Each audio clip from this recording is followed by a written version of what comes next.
Hello everyone, my name is Antoine, PurpleFireCrow. I am so happy to be alive today. This week was amazing, and the reason being is that we just celebrated Juneteenth. It was amazing. Juneteenth was beautiful. It was the longest holiday in America. And Juneteenth, this is the sign for it. In my area and in my community, in Oakland, California, San Francisco Bay Area, was amazing. People were out there, they were partying in the streets. We had block parties. There was people everywhere, people at the park, people at the famous Lake Merritt and the surrounding area. People were at home, some people were at church, and they were celebrating that day. Reason being is because in America, that was the day that we had freed the slaves. We had emancipated them, and people really tried to keep it on the under. And it was ordered. The military, of course, in Texas, rode to the slaves and said, "You're free. You are free." I think that was cool. And so how do we celebrate? We celebrate by sharing, breaking bread, and a lot of people say you gotta wear color that day to represent our strength, our fight, and our freedom. So we can have red velvet cake, we can eat watermelons, a whole variety of foods. So if you want to know more about Juneteenth, go ahead and research it, study it, and don't just say, "Oh yeah, I know a little bit about it." Educate yourself and know your history in America. But I will give you two signs for Juneteenth. So as I showed you, this is Juneteenth, which is June 19th, like this. I've seen it this way, and I've also seen Juneteenth, which is the emancipation of slavery. So that is actually more BASL, which is Black American Sign Language. So today, June 21st, in Bay Area, California, visual description, red and blue designed hat. I am ebony bushy beard. I have long locks. My dark milk chocolate skin of indigenous African American from my mother, she's beautiful, and she has given me that dark milk chocolate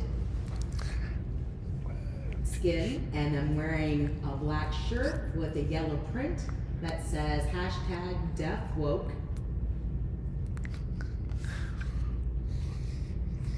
We have two amazing interpreters joining us today, and they're busy off camera. One is Dr. Glashonda, And the other one is Jamaya. Amazing people and amazing interpreters. And not only do we have amazing interpreters here with us today, we have the amazing and beautiful icon, legacy here today by the name of Joyce Gordon. She owns and operates a gallery called Joyce Gordon Gallery in Oakland, California, and has been there for 20 years. She has worked hard and created this foundation for our community by the City Hall. It's a youth-centered art program which is connected to Joyce Gordon Foundation of the Arts. What has been going on for 5 years strong, and her lifelong advocate for artists in the Bay Area and all over California and all over the United States and all over the world. She has advocated for a variety of artists from everywhere. She has hosted book signings, film events, partners with nonprofit organizations to create for the creative arts and creative voices as well. She exhibited hundreds of artists that have been invited to her space all over the United States and around the world. Joyce uses art and the tools to bring to a variety of cultures so that they can come together to come to a deeper understanding. She was born in Zachary, Louisiana, and was raised in Berkeley, California. But I do not want to say any more. Please welcome Joyce Gordon. Yes, give it up. Yes. So we have a little dance move right here. Yeah, like this. It's beautiful. You're beautiful. Thank you so much for being here. This is my first question. How are you today? I am just great.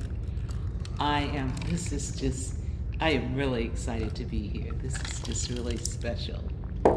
Really special. Yes. Good.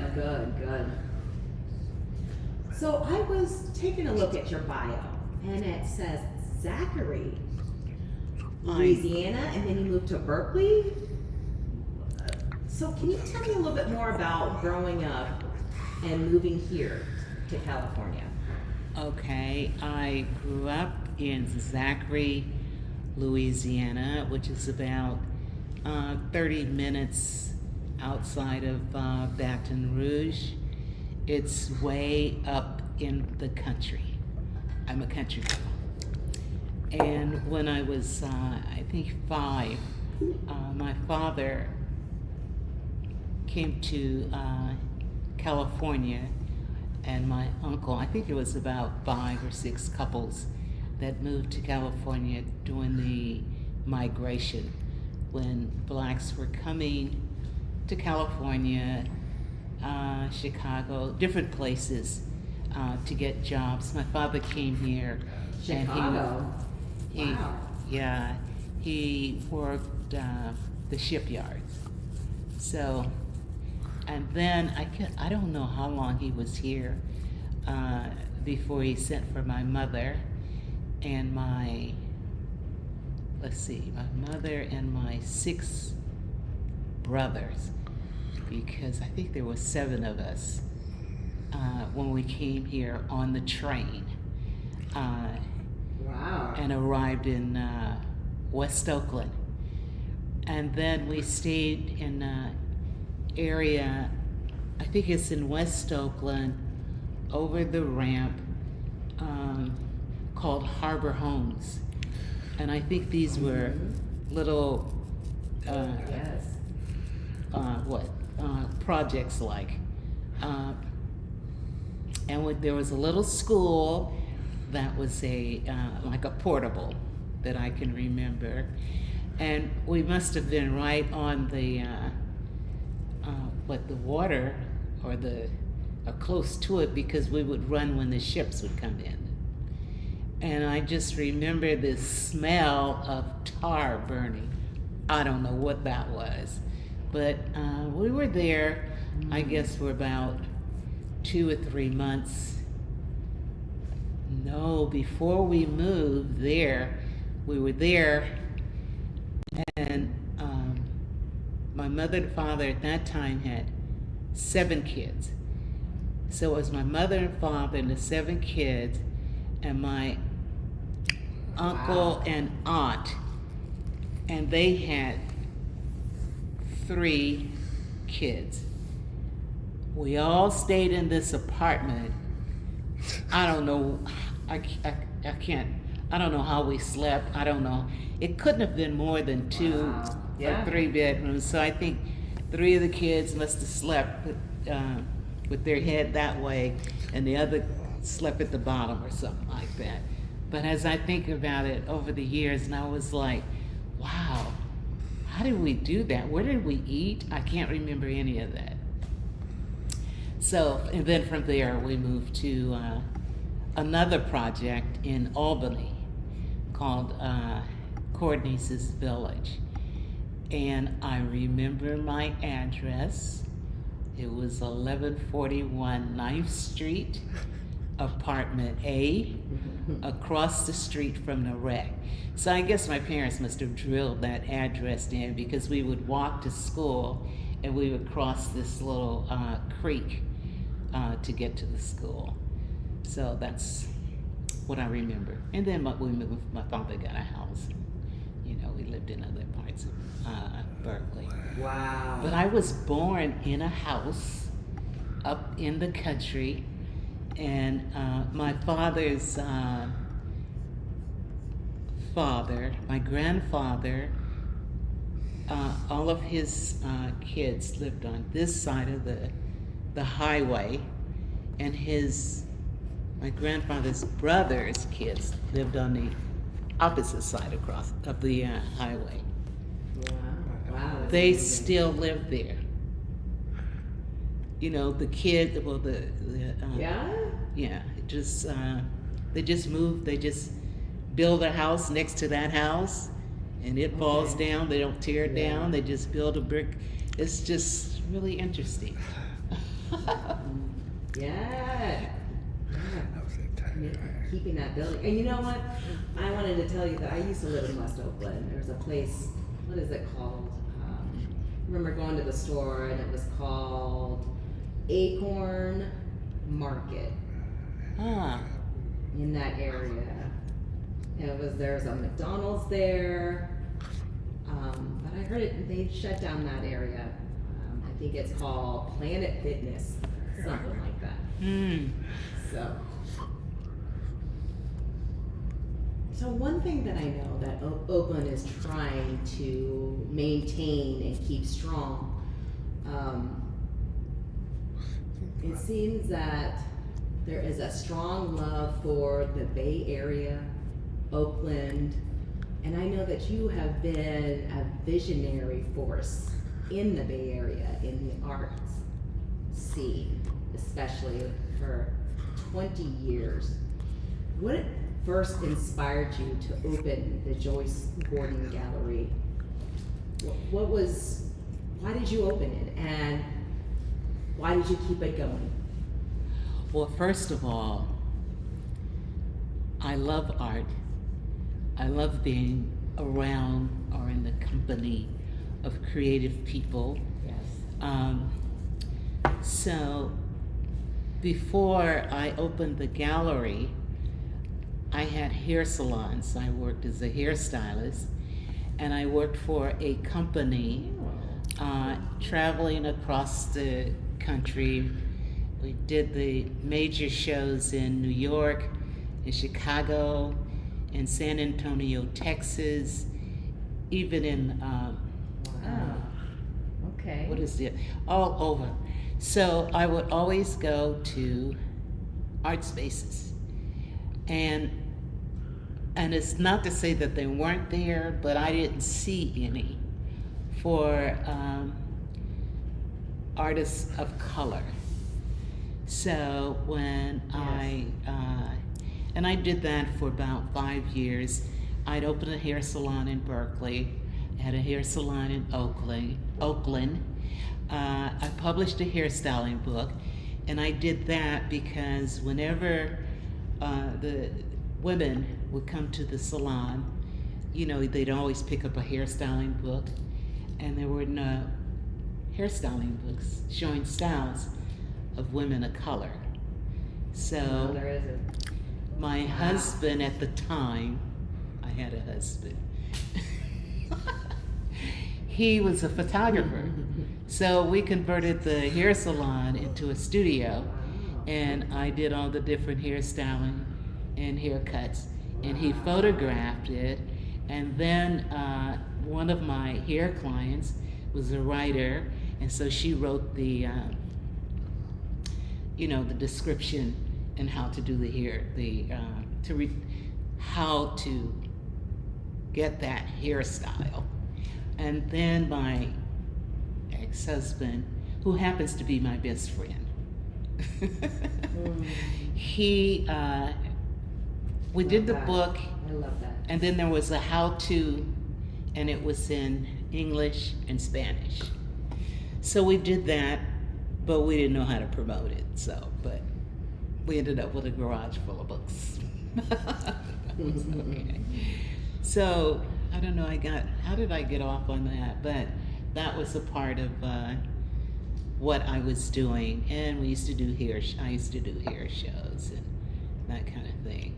And so then I decided to, after traveling and going around to all of these different cities, I went to London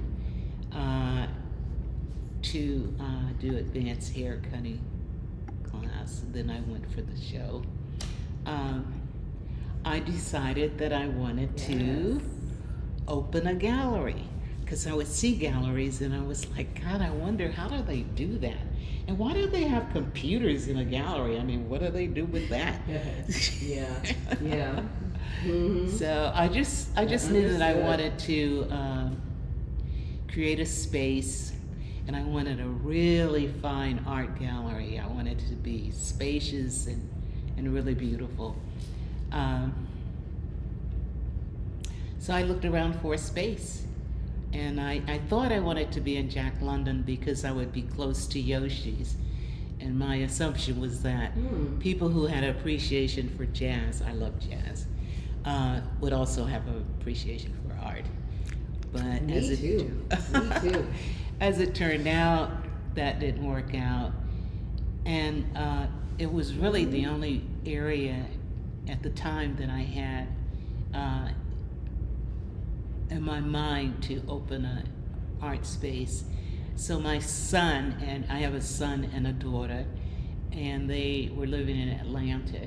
So I went there, and I put a deposit on a space there. It was downtown Atlanta, and they were building up there the same as they are in Oakland.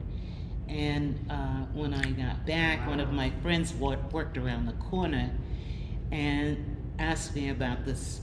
Did I see the space in the building that I'm in? Because I know the owner of the building. We grew up in Berkeley. And I said no. And so I asked him about the space, and I, walked through, and I said, oh, and I had met a art professor from UC Berkeley, and he came with me to look at the space. UC Berkeley. Yeah, he was actually from England. He had this British accent. He says, "Oh, girl, you should take this. You should take this, girl. This is it." So I took it. Yeah. Yeah. So that's how I got started.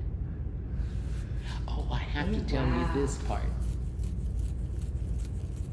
Yes, please tell. When I was, I attended CCA, California College of the Arts.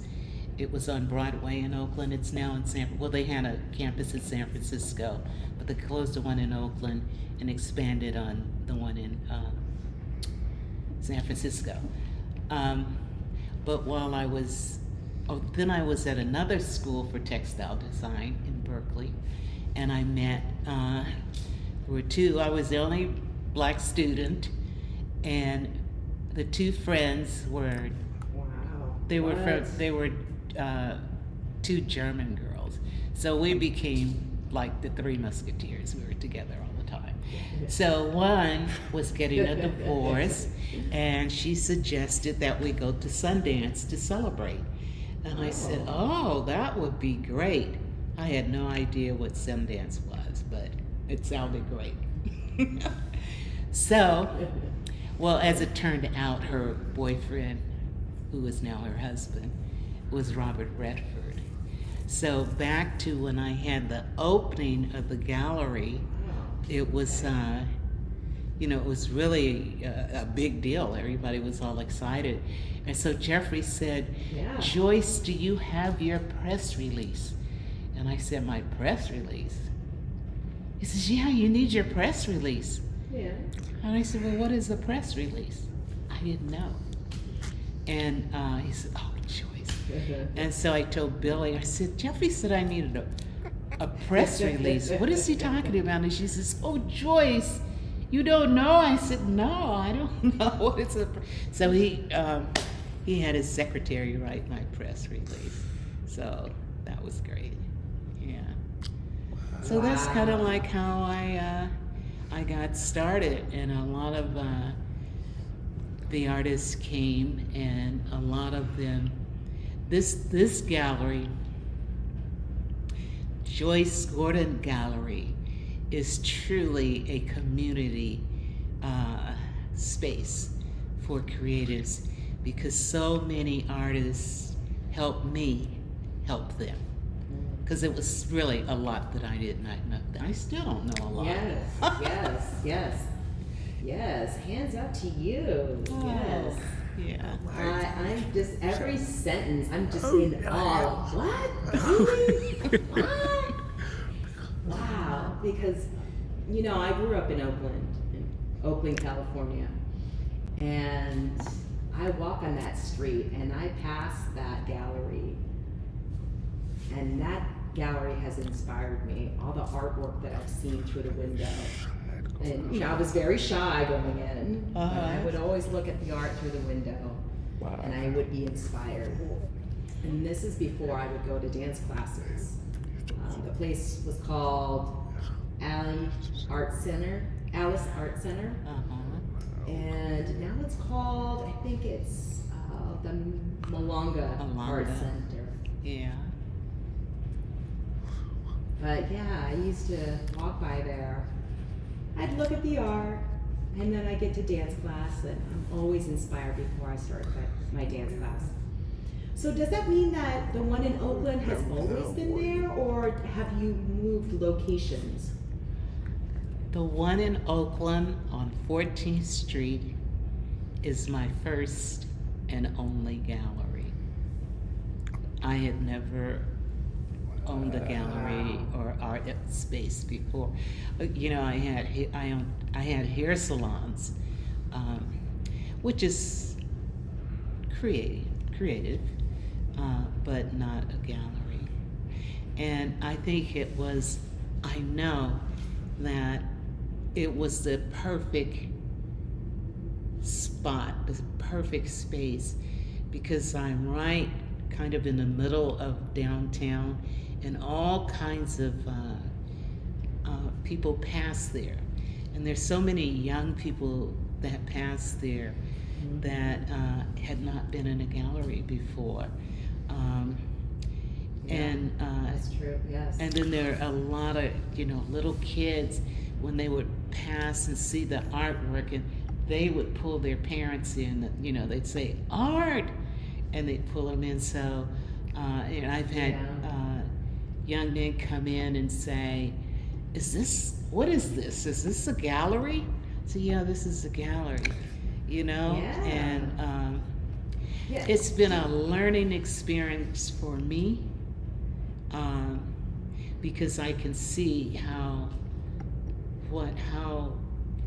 really important that it is there, because it's and then the other thing Yes. is a lot of places they don't make you feel comfortable or that you should be there.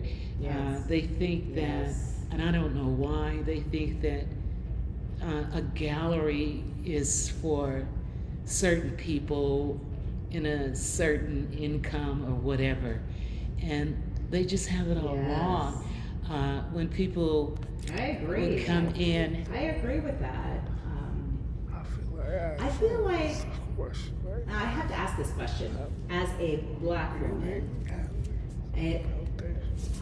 heading a gallery. What was your most proudest moment, and was it a challenge? I think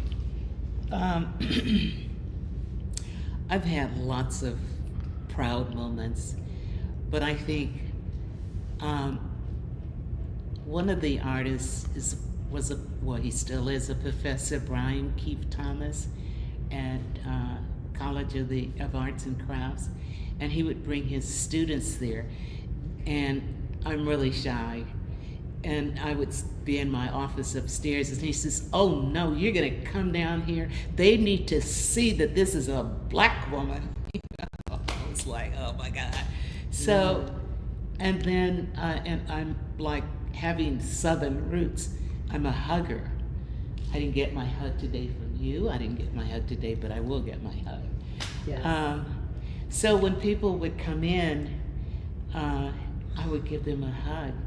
And I remember these two little white ladies that came in, and I gave them, "Hi, come in, how are you?" And I'd give them a hug, and they were like, they couldn't believe I was the owner, and they said, "And she gives hugs." And then everybody says when they come in the door, it's just a good energy. So I feel really, really proud about that, because it's important to me that everybody that comes through the door feels good, something positive. They feel like they belong, as opposed to maybe they shouldn't be there, you know. So. Yes. I know that you support a variety of artists in the Bay Area, giving them the space, giving them the voice, the speaking voice. Can you speak about the time that you took a big risk for supporting your community and other fellow artists? I mean, what was the decision, and what was the outcome of that? I took it a big risk, but at the time I didn't know that it was a risk. You know, sometimes what you don't know is good. Right. So, yeah. Seriously. So I had I agree. no fear. You know, sometimes God looks out for babies and maybe foolish people or something, I don't know. And I don't move through this life in fear. I have a lot of faith, and I just believe. I remember my father saying, me telling him I couldn't do something, and it's like, I can't do that. And he says, "Joyce, there is no such thing as can't." And I think I believed him. I guess. And then I just had this vision of meeting and connecting with all of these wonderful artists and all of these artwork, photography, sculptures, paintings, Yes. all kinds of people. And I really thought everybody was just gonna come in and be as excited as share the same excitement as I share, and maybe move in the same way. I remember having this big birthday celebration at my house in Berkeley, and I was supposed to be out buying a stove. We needed a stove, and the stove was gone out. We needed to put it in the stove. Okay. But on the way, I ran into another friend who was going to an art show. So I went to the art show before I went to get the stove, and I ended up buying a big painting as opposed to the stove. So we didn't have a stove. And my friend, we hung we came back to the house and we hung the painting, but we stood, we had the party, and she stood beside the painting all the time, and I said, Stephanie, what are you doing? She says, I'm garden artwork. So, but I know my thinking is a little different from most people, so, Yeah. Wow. Amazing. I never knew that. So, Oakland. How do you feel about Oakland?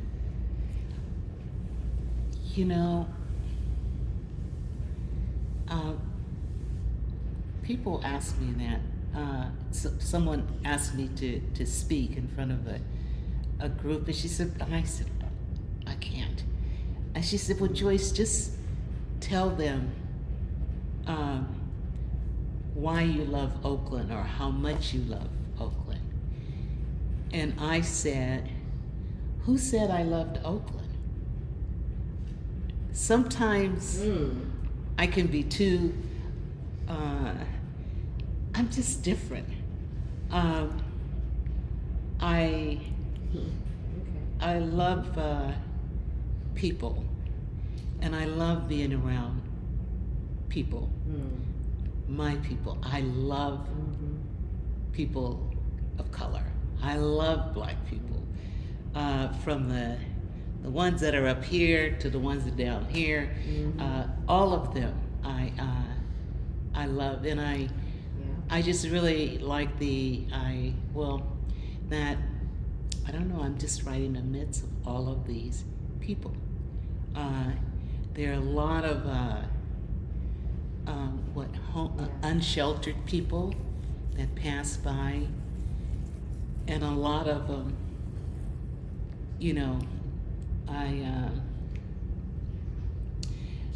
they stop, and now they won't come in, and they're in front of the door, and I come to the door and speak to them, and they tell me how thankful and glad that I am there. And they tell me that they pray for me. God, that's making me want to cry now, but it just means a lot.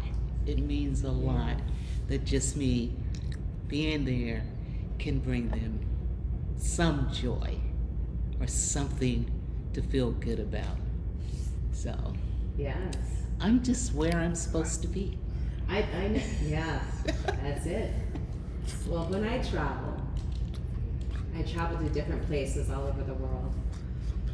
And I know that people say, oh, the thing that they like about art, or the thing that they like about that country, or that food, or the people. And I'm a people person. And sometimes a food person. But I'm about the people. Getting together and being able to discuss culture and history. And I see you doing that, talking about people. Yes. So yeah, I get it. I get you. So, you host many gatherings, from book signings to international art exhibits. You are about uplifting people and getting people together. What makes you say yes every time? Because I love my people, and I'm not I wish I could have made some money. I didn't make some money, but I've done more than that. I really love human beings. I love people, and I love my people. I really do. So it's just important to me, and I understand. Well, now there are more spaces and more art collectives together, getting together. More artists have stepped out and open art spaces and gallery spaces, and I just feel really good that I have. I think I've made a little difference, or given them the courage. It's like, okay, I did it. You can do it. Yeah. It doesn't hurt. Someone will feed you. Yes. So I feel that. I mean, getting people together. I myself, I go to different art galleries, art exhibits, and sometimes there are certain groups of people that are left out. For example, a deaf and a disabled BIPOC community. How do you see the art? How do you see that as a bridge connecting deaf, BIPOC, disabled community? I mean, is that possible? it is possible. It's very possible. Yes. And it's happening every day in Oakland on 14th Street. I'm sure it's happening other places. It's happening. And the more it happens and the more different people come in and the more they connect, it just, it just goes out and out and out. Yes. And it just gets bigger and bigger and bigger. More people. Yes. So have you worked with a deaf artist before? No, but let's see, have I? No, I'd love to. My daughter, I was hoping that she was going to bring me here today because she does sign. And my niece, my sister's daughter, she lives in Arizona. And I said, oh God, I wish Akili was here so she could, because she went to school. She got her, what do you call it? But anyway, like the interpreters. Yeah. Yes. So that's what she does. That's what she does. Oh, very nice. Yeah. Nice. Yeah. But I would love that. I mean, we've had all kinds of artists, performances. We've had dance. We've had musicians. We've had spoken word artists where they would come in and just walk through and look at the art pieces and decide on one and just do a poem or a spoken word off that piece. We've had a show where everybody just kind of sat around on the floor and this young lady played, I can't think of what kind of instrument it was. We've had a book signing that a group of women were reading, and the author came to the gallery and we sat around the table and broke bread together. We had dinner together, and then we took off our shoes and went in the side room in the gallery, and we talked about the book. It's just, we've had a belly dancer, we just had all kinds of performances and things in the gallery. So yes. I love it. I love it. Love it. So this brings me to the next question. So you have done a lot of work. What is something that you want to tell your younger self, a message that you could have given, creating the spirit studying, like, what would you tell that younger self? The person that was doing hair, or the person before that. I think I would tell, and I do tell my younger self, or when I talk to myself about myself, and I really Okay.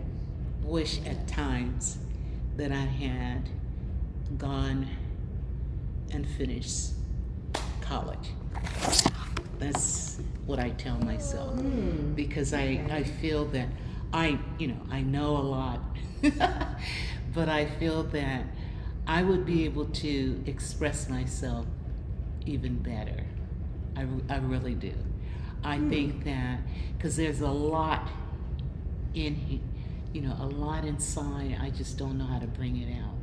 And I think that if I had just gone and, got my, not so much degree, but got my degree or more knowledge and understanding, I think that I would have even more impact on people, because I would be able to, I would know how to dig even deeper and be able to explain even better what I'm feeling and why I'm feeling, and why I am so passionate about the arts, and why I really believe that it brings people together, and it keeps you, well, it gives me life. It just, Yes. I was actually about to say, you've given me a lot of knowledge. I'm learning a lot from you today. Yes, I feel, expressing yourself, in a beautiful way. But if you want to go back to college, it's never too late.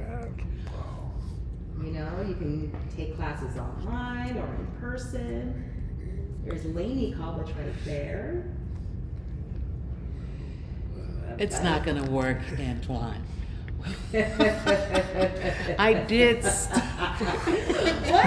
I did go. Oh, remember what Dad said? That word can't. I'm not saying I can't. What I'm saying is I won't.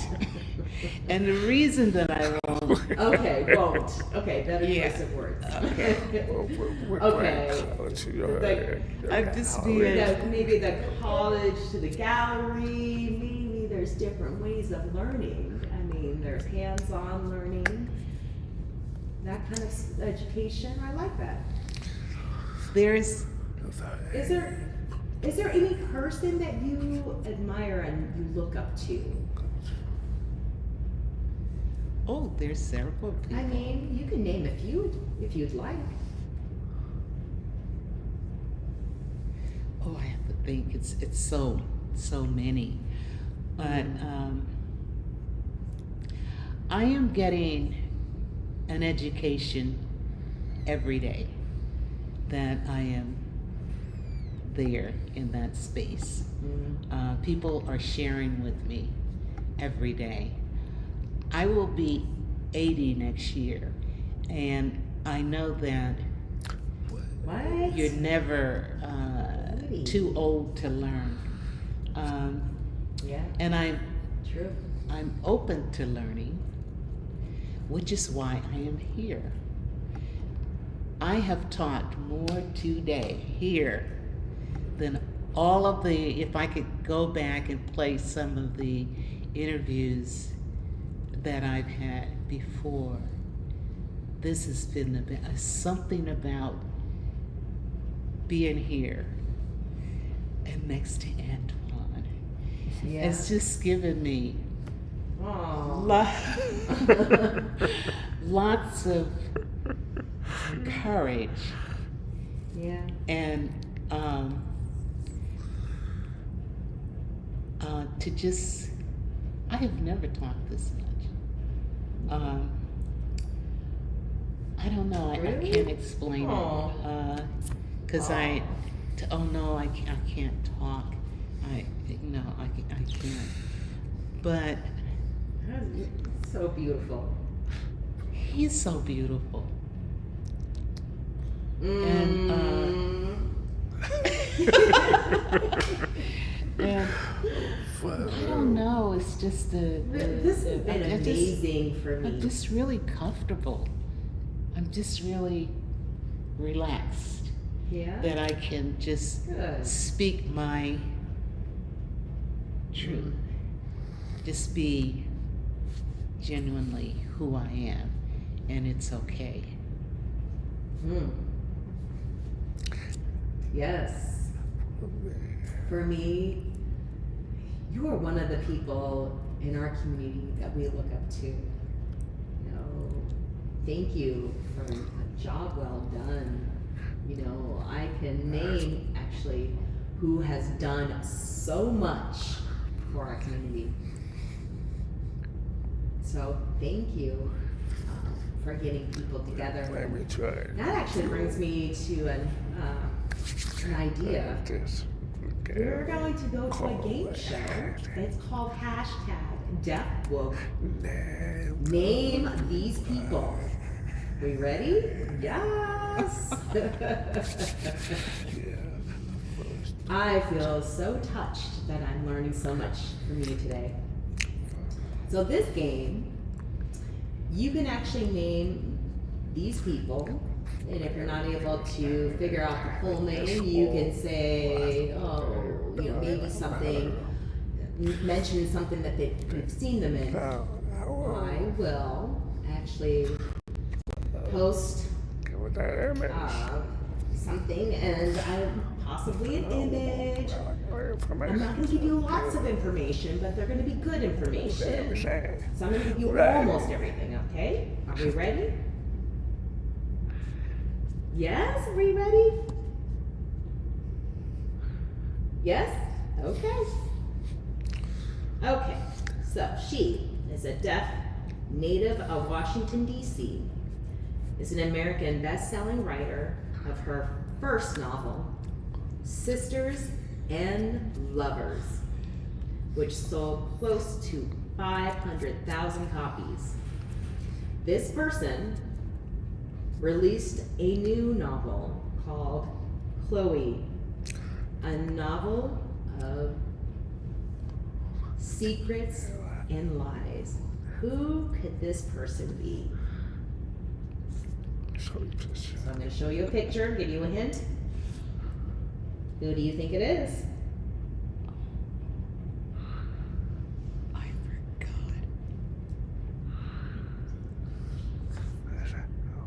forgot. Okay, so the letter, her first name starts with C. Oh, you're right. You're right. Her name is Connie Briscoe. She is herself. Yes. Her name starts with a C. Sisters and Lovers. This is actually a new novel. And then the new novel, Secrets and Lies. I don't know. Sounds very dramatic. Okay, this next person. This person's from Chicago. The first native of Chicago, Illinois, is the first black deaf man who received a PhD at Gallaudet University in Washington, D.C. He wrote his book, Still I Rise, The Enduring Legacy of Black Deaf Arkansas Before and After Integration. This doctor was the first guest to be on Deaf Woke Show in 2020. Have you heard of this person before? I'm going to give you a picture.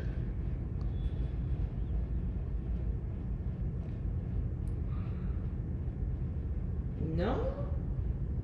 No guesses? No? Okay, here we go. Yes, his name is Dr. Glenn Anderson. Have you heard of him before? Yes? No? Okay. I feel like deaf. This is the Black deaf history mixed in together here that we're throwing into this game. This person is a hearing native of Philadelphia, Pennsylvania. She's an American R&B singer and actress. She has been referred to as the godmother of soul.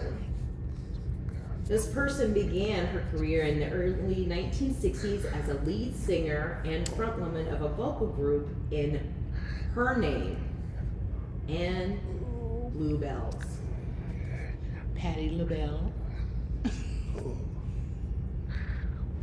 No? Let me see. Yeah, you got it right.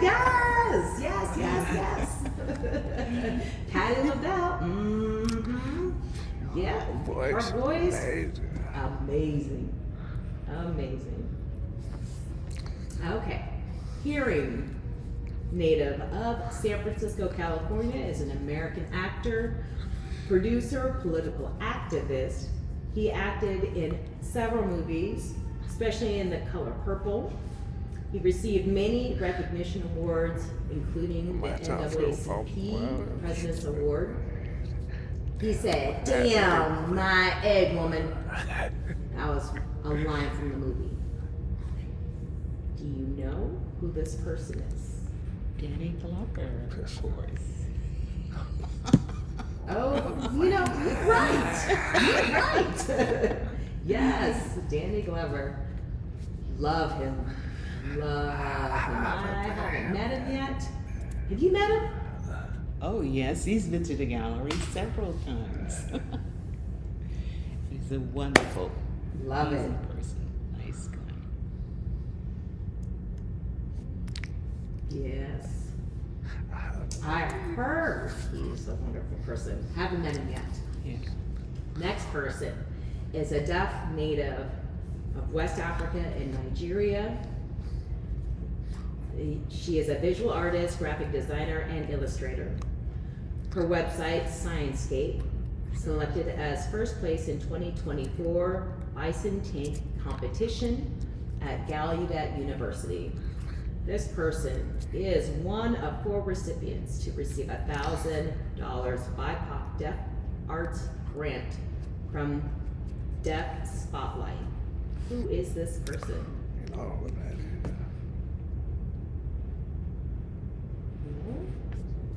Any guesses? No? I'm gonna show a picture of her just to give you a hint. No? I don't know who that is. Okay. So we're both gonna learn about this person today. It is Davina Mayer. Okay. New person. Okay. I like this. We're learning things together. Another deaf individual. He is from Tampa, Florida, well-known dancer, director, and choreographer of the Wild Zappers. He appeared on Deaf Woke this past March in 2025, including his beautiful artworks were in the Deaf Woke Communication in Conversation exhibit. This individual, you probably heard from this person before, but he's an actor in the recent play Holy Grail of Memphis. Yeah, he looks familiar, doesn't he? Yes. Yeah. Yes. Some people get him mixed him up with me. Yes. We're both tall. Yeah. No. We're not twins. My name is Antoine. His sign name is Fred. Like this. Fred Beam. Yes. Beautiful person.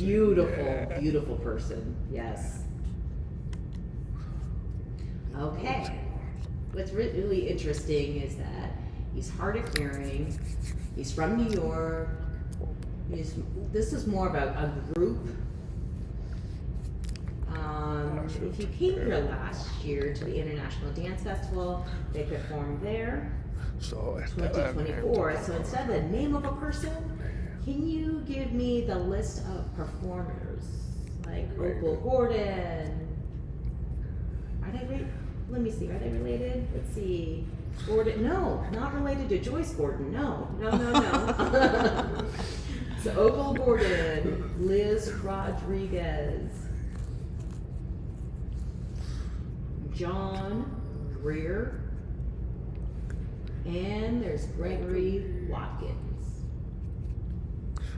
But this is not. Oh no, Opal Gordon is not related to you, Joyce. No. I No. don't think so. Yeah, probably not. Okay, so this is who they are. This is they do American Sign Language to different songs, and they perform. Maybe you will meet them this year. Yeah. It's the Deaf Music Ensemble. Okay, they are native of Detroit, Michigan. They're an American vocal group of 5 finest male vocalists and dancers. Their original group name was the Elgins. They are the Temptations. Okay, yeah, you know that's I didn't even finish my line, and she just says Temptations. Oh, hey. My girl. Talking about my girl. Okay. So, no, it's not my fault. I don't have enough information. No. This is a native from Oakland. She's an American artist. She is well known muralist in the Bay Area. If that helps, she's a creative director of the Bay Area Mural Program. Do you know who she is? Bay Area Muralist. Mural Program. I'm sure I have met her. I cannot. Does she look Seems like I familiar? just read something about her. Yeah? Yeah, I think I read something about her recently as Recently, well. yeah. Who are you? Let's find out. Rachel. Rachel?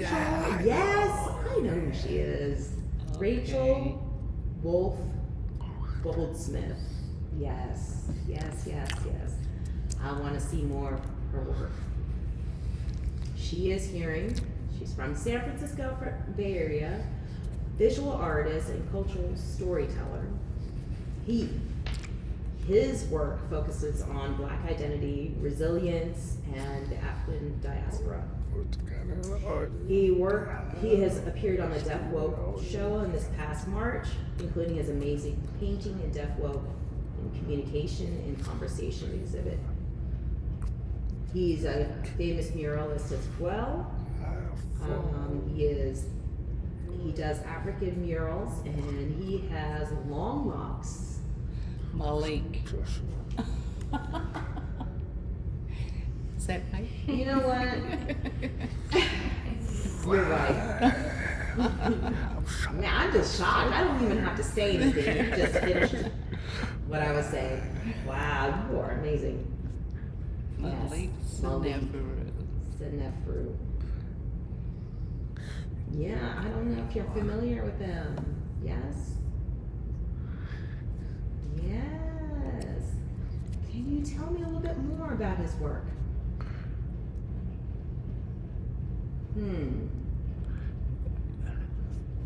Yes? Yeah, you'll see a lot of his drawings. In San Francisco and Oakland. Yes. His work is very, very colorful. But my favorite of Malik's is sketches of trees. And when you look at the trees, it could be a Yes. woman, or I love his drawings. Yes. Yeah. Yes. And he and Karen have just opened a gallery. Have you gone to there? Have you been to their gallery? Yeah. Mm-hmm. The Marlborough Gallery. Yes, I have. It's beautiful. I have. Yes. Now. Right. Yay! We did well. You did great. That was amazing. Okay. Okay, so we're almost running out of time. Now, audience members that are watching the show, I know this is your favorite part. I know a lot of you would like to ask Joyce some questions to Joyce Gordon, so please type your questions in the chat box. If you have Facebook, YouTube, go ahead and type your questions there. Please be appropriate with the kinds of questions. Okay, and also DM me as well.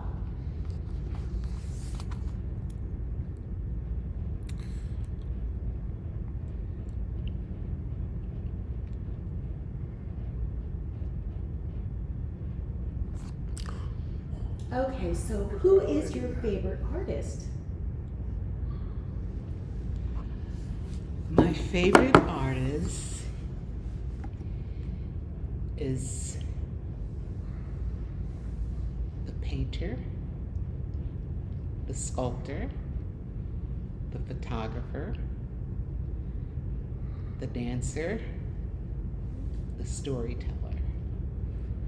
It's my favorite artist. They're unlike everybody. Yes.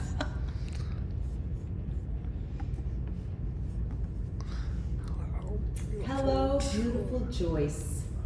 What is your next goal for this year?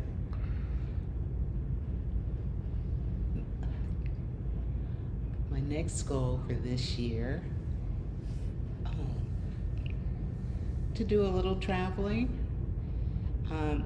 Next month, there are 2 young people who will have their art exhibit in the gallery. They just graduated from OSA, and one is Yes, hands up. Derek got a 4-year scholarship to California of the Arts here in the city, and Zara is going to UCLA.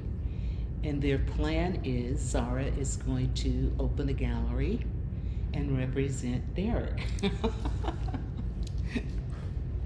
Nice, yes. But I'll do a little traveling. I want visual to see more. Oh, traveling. Okay. So I'm going to turn off my camera for this next question so everybody can look at you, Joyce. But before I ask this question, before I do that, before I ask the next question, which artist has been the most memorable that has been exhibited in your gallery? Gosh, there's been so many, but one was Ed Dwight. He was the first African American,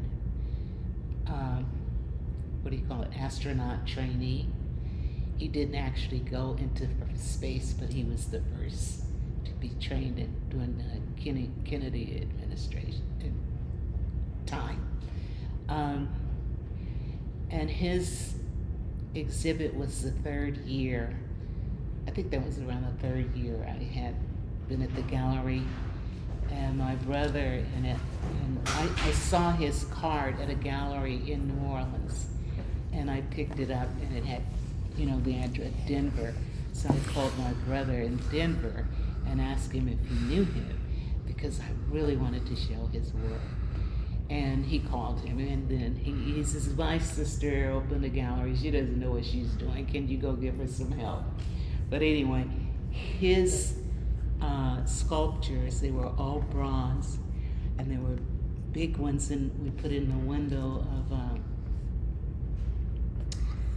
Charlie Parker and Miles Davis. And then from the beginning of when you walk over, he started from the people being captured and enslaved and he had sculpt, where they're enchained and brought across the ocean. And then he had the next piece was they are chained, and he had sculptures with them being chained. And then the next section was them as what do you call it, working I can't even think of the word, but anyway, it just went all the way around the gallery. And then there was one of just the hands, and it was called the hands that pick cotton, and they were placed on top of a ballot box, and people were just crying. I mean, it was just really, plus he's a great speaker when he had his talk, and it was all the way around, and all the great jazz musicians and Sarah Vaughan and all. It was just Billie Holiday, all the way around. And then he had musicians in the center of the gallery playing the sax, it was just amazing.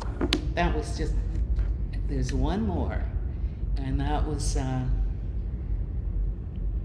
Raymond Saunders. I sat in his class at CCA for a while. Raymond is just really a well-known, crazy artist. So he had all of this artwork.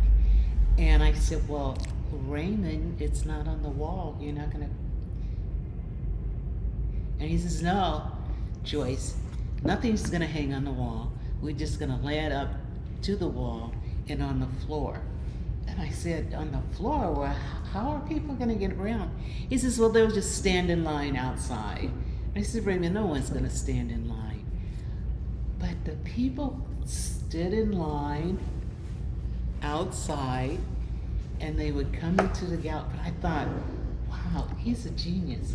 Because what it did, you had to move slowly through the space between the paintings on the floor,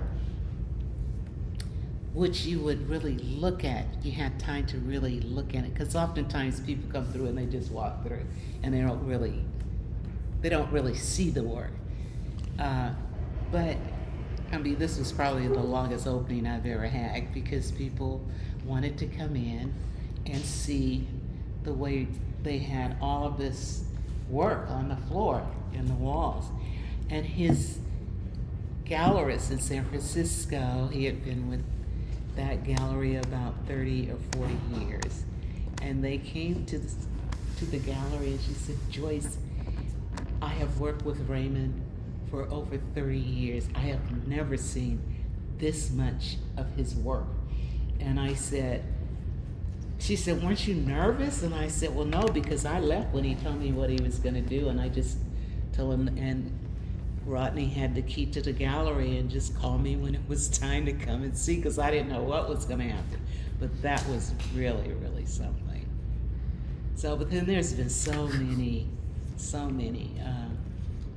different kinds of exhibit, because I'm really open, and they can just about do whatever they want to do. When you start saying you can't do this and you can't do that, well, then you can't be creative, because you have to be able to do what you see, what you're feeling.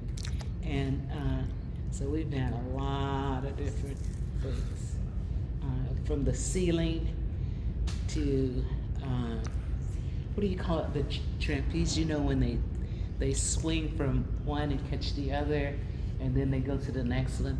This young man did that. Yes. The walls have been rainbow colors on one wall, and the back gallery, it's been all red, it's been all black. I mean, it's just but it's exciting for Yes. me. Yeah. So I know there's a Joyce Gordon. You have the foundation and you focus on the youth-centered program. Why is that an important investment to invest in the youth? What are the changes that you have seen? Someone has asked, what has first motivated you to advocate for art education for the youth? So this is very similar to the question I was going to ask you. Because the youth are important. They're just really important to keep this situation going. We need new people, and they're very creative, and it's good for them. It's good for their growth and development, and yeah. So that's why I do what I do. And the foundation, that was about having an art festival for youth, for young people, and that's from middle school to about 23, because there are all kinds of festivals all over, and there's always a section for youth, but now they're more, and so that's why I started it's called OYA, Oakland Youth Art Explosion, and it's all youth. All the bands are youth, jazz musicians, hip hop, dance groups, dance performances, a lot of them from the Malanga Center, drummers, spoken word. I wanted to show everything that they like, everything that they do, everything that they would like to do at the festival. And the vendors are the youth. They have their artwork that they sell. The other vendors are organizations that work with youth. We have what we call the art crawl. I have about 6 artists that set up a table, and you could sit there, the kids could sit there, they could sit there with their parents or whatever, and paint or sketch or do silk screen. They do murals. I have the muralists come and put the plywood up, and they do so they do everything, and it's good. So now these two are curating their own show. They'll come up with the theme, they'll price the work, and they'll talk about it. So that's good. So they're ready for the world.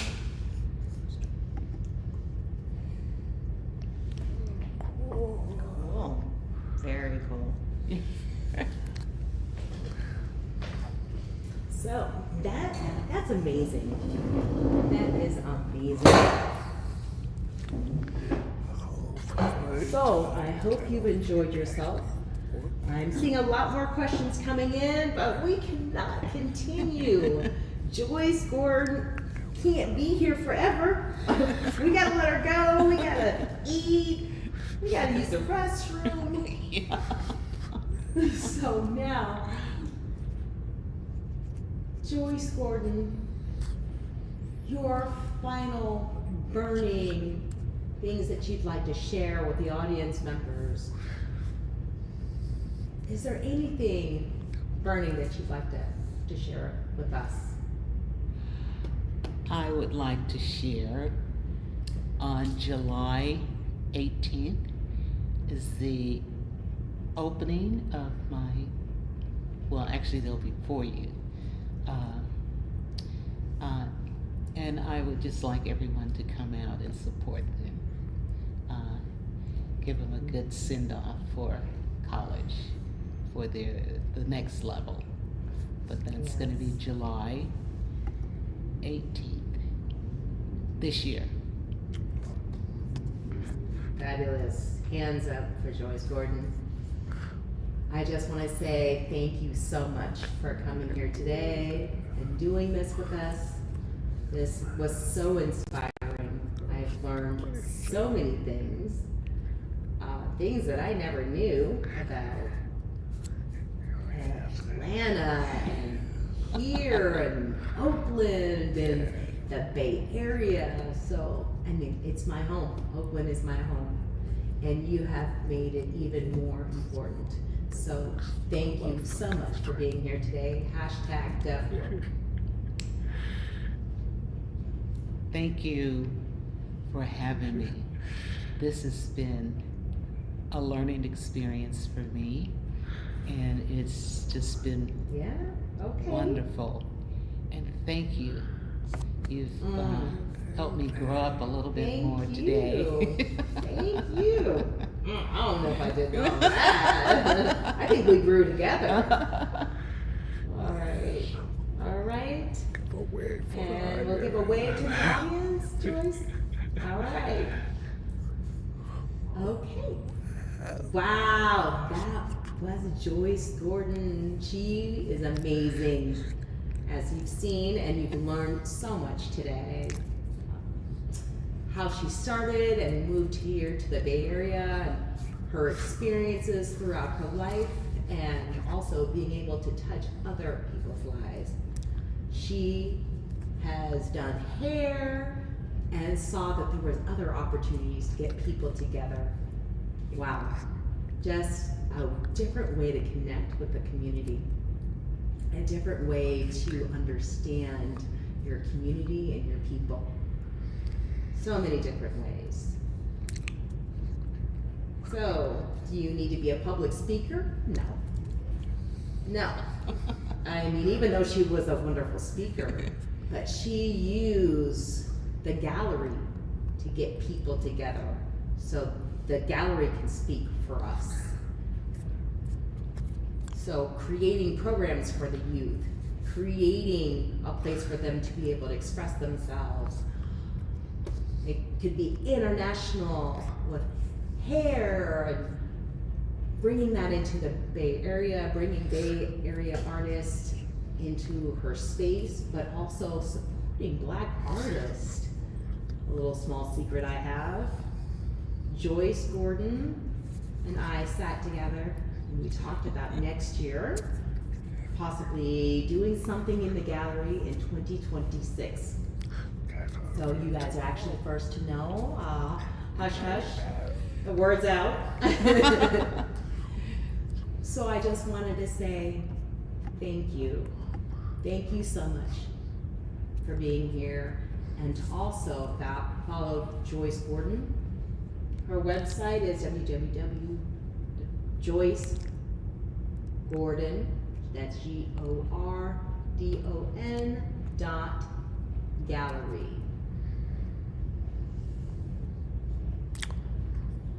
And then she also has a social media handle. Social media, Instagram, you can follow her at JoyceGordon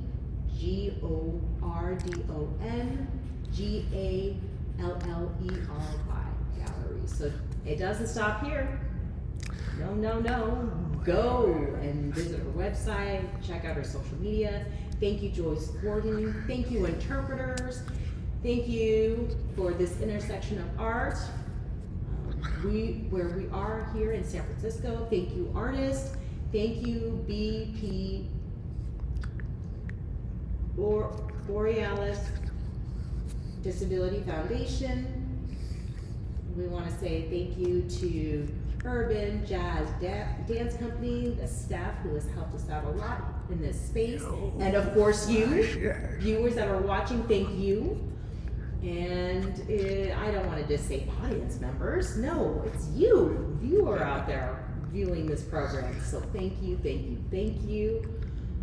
When you watch this today, it has impacted us as a community to hear our stories and not hearing through our ears, and not just hearing through our eyes, but listening and hearing through our hearts and our spirit.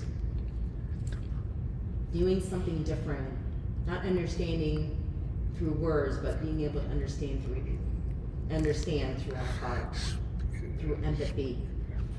And speaking of hearts, using our hands, our mouths, but why don't we just put a heart, to show our likes? So please click a like if you enjoyed the program.